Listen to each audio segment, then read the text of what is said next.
Hi, Rachel Mead here, president and founder of Enhanced Prep. Thanks for joining me today while we take a look at this SAT writing and language-based question. Now, we can see here analyzing this question that it's working on the conventions of standard English. When we're paying attention to our answer choices, we can see that we've got some comma placement happening here. We've got some changes to our punctuation happening at the end here, two coming through with commas, one coming through with a semicolon, and then we also have a potential comma coming in right here as well too.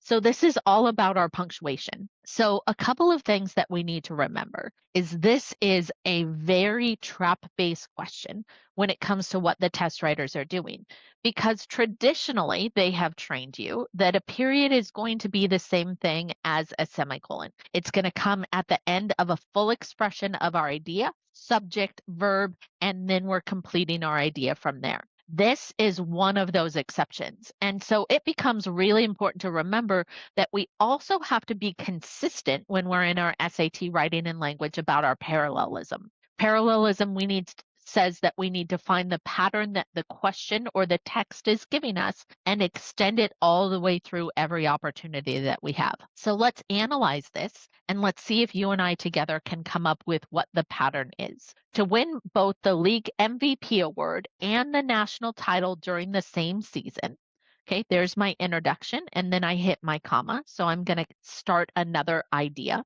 Michael Jordan worked hard to become one of the best defensive players, comma, something else is happening.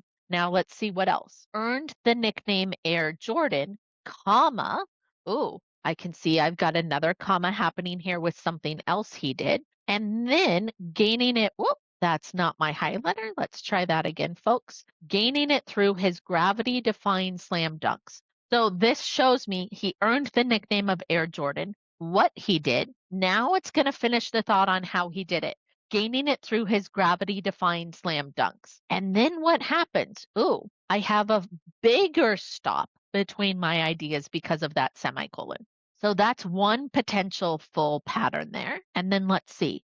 And set the record for career regular season scoring average. What he did, comma, I'm going to finish my idea on how he did it, hitting 30.2 points per game. Interesting. So it's three different things he did, followed by what needs to be how he did it. So if I'm looking at the second portion of both of the two full expressions that it gives me, gaining it through his gravity-defying slam dunks, hitting a 30.2 points per game, neither one of those has a comma in it.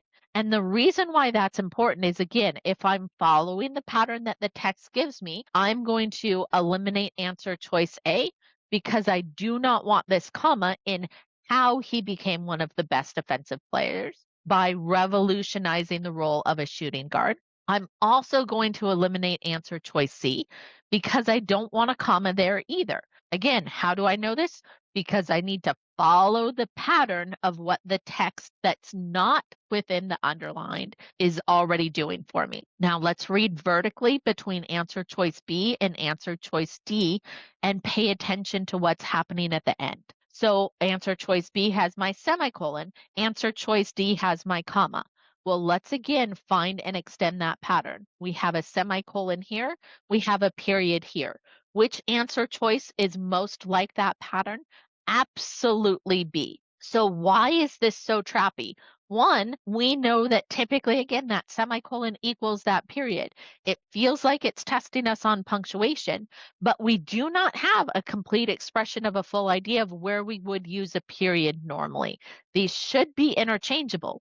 So one of the rules that the SAT writing and language says is if I have items in a list and they have a comma within the same item, such as earned the nickname of Air Jordan, comma, how he did it, gaining it through his gravity-defying slam dunks, we're going to put semicolons between the complete things in the list rather than just using standard commas. Otherwise, it feels like we're adding more things. So again, pay attention to the pattern. Don't fall for the traps of thinking, oh, this is just items in a list I'm going to separate with commas, because the test writers are showing us right here that you're separating your items with your semicolons in this case. Hard question.